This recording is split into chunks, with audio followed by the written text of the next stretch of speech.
প্রিয় মুক্তিকামী ছাত্র জনতা, আমরা দেখতে পাচ্ছি যে আমাদের এই অভ্যুত্থান এবং বিপ্লবের পরেই দেশে অরাজকতা নাশকতা করছে ফ্যাসিস্ট এবং তাদের দোসররা। আমরা দেখতে পাচ্ছি যে বিভিন্ন জায়গায় এখন গোলাগুলি চলছে, মন্দিরে হামলা হচ্ছে এবং নাশকতা ও লুটপাট করছে। আমরা মনে করি আমাদের যে ছাত্র নাগরিকদের অভ্যুত্থান তাকে নস্যাৎ করার জন্যই পরিকল্পিতভাবে এই ধরনের ঘটনা হচ্ছে। আমরা মুক্তিকামী ছাত্র জনতাকে সজাগ এবং সতর্ক থাকতে আহ্বান জানাচ্ছি এবং আমাদের যে অন্তর্বর্তীকালীন সরকার, আমরা সেই সরকারের যে প্রস্তাবনা 24 ঘন্টার সময় নিয়েছিলাম, জরুরি পরিস্থিতি মোতাবেক আমরা এখনই তার একটি রূপরেখা ঘোষণা করছি। আমরা সিদ্ধান্ত নিয়েছি যে সর্বজন গ্রহণযোগ্য আন্তর্জাতিক খ্যাতিসম্পন্ন নোবেল পুরস্কার বিজয়ী ডক্টর মোহাম্মদ ইউনূসকে প্রধান উপদেষ্টা করে অন্তর্বর্তীকালীন সরকার গঠন করা হবে এবং ডক্টর মোহাম্মদ ইউনূসের সাথেও আমাদের কথা হয়েছে। তিনি ছাত্র জনতার আহ্বানে বাংলাদেশকে রক্ষা করতে এই গুরু দায়িত্ব নিতে সম্মত হয়েছে। আমরা সকালের মধ্যেই আমরা এই সরকার গঠনের প্রক্রিয়া দেখতে চাই।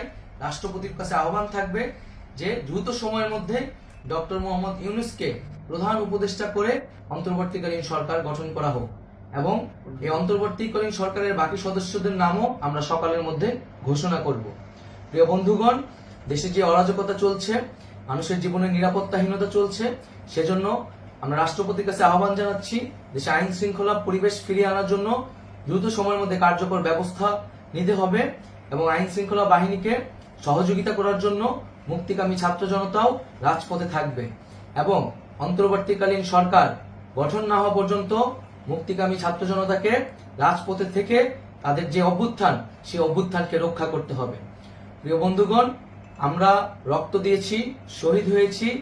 আমাদের যে প্রতিশ্রুতি একটি নতুন বাংলাদেশ গঠন করার জন্য, সেটিকে আমাদের অবশ্যই বাস্তবায়ন করতে হবে এবং অবশ্যই ছাত্র জনতার প্রস্তাবিত সরকার বাদে কোনো ধরনের সরকার কিন্তু মেনে নেওয়া হবে না। আমরা বলেছি কোনো ধরনের সেনা শাসিত সরকার অথবা সেনা সমর্থিত সরকার অথবা এই ফ্যাসিস্টদের দোসরদের কোনো বিটিম সরকার কিন্তু আমরা মেনে নেব না। কোনো গণবিরোধী সরকারকে মেনে নেওয়া হবে না।